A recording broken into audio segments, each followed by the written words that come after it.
Hi, it's Carl here. Just as promised, really, looking at a bit of pruning.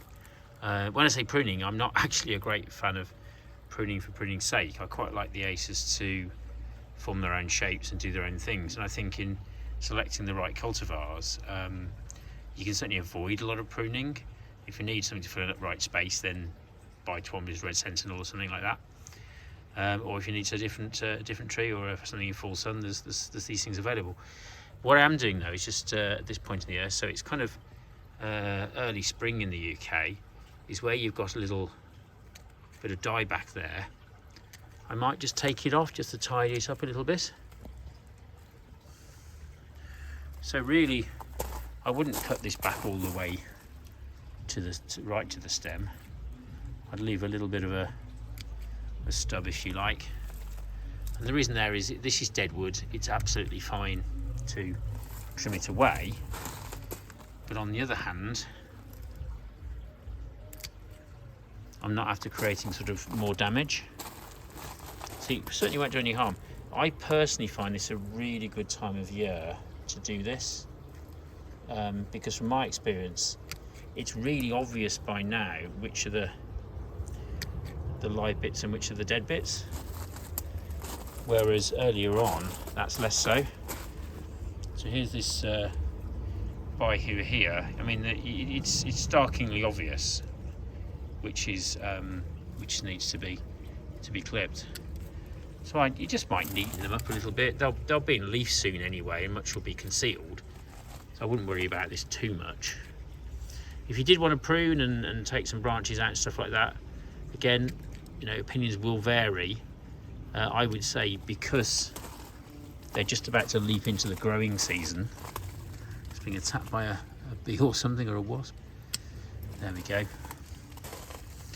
You could just get in there and tidy things up a wee bit.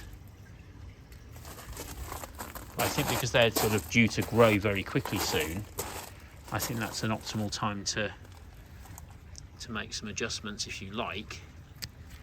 It's interesting actually how often, sorry, the focusing is probably not brilliant, but how often it's the middle one that actually has died back. So again, in case you missed other videos, what's important is not to overfeed your Acers, because you'll get a load of dieback because they'll grow too far into winter. As you can see on mine, thankfully, they're in pretty good shape. This little fella's sort of suffered a bit.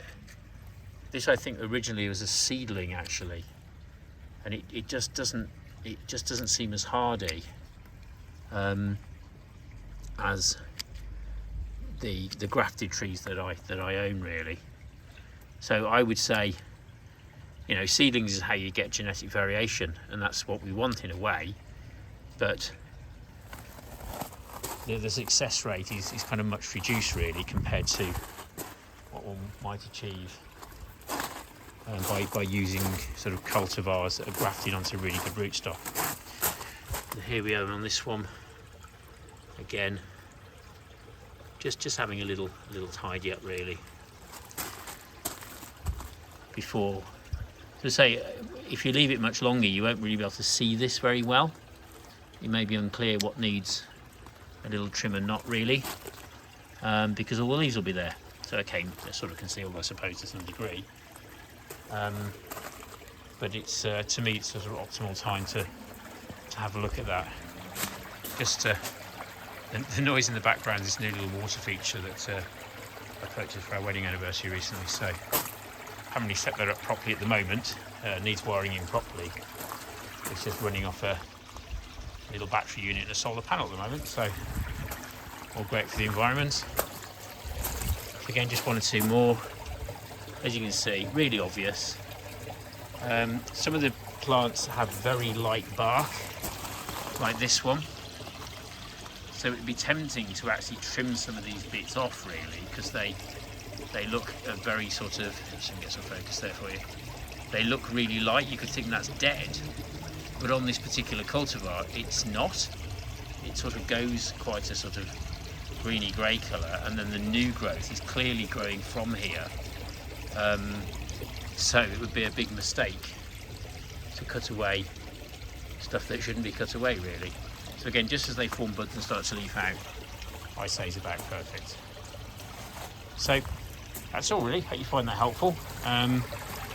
They'll need feeding pretty soon as well, actually. If I've got time, I'll probably do it today, but probably do that come the weekend, just to really fuel them for their sort of growing season ahead.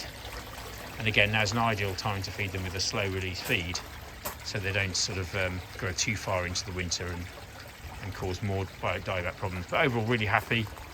10 minutes worth of work. There's hardly any dieback on them, to be honest with you, despite the sort of some quite serious minus temperatures. So I think overall, really pleased. Okay, thanks ever so much. As ever, if you want to like and subscribe, that's great. We're heading for 1,000 subscribers, which is pretty much an achievement, really. I'm a little hobbyist like myself. But hopefully you'll like and subscribe if you haven't, and we'll see you in the next video. Cheers.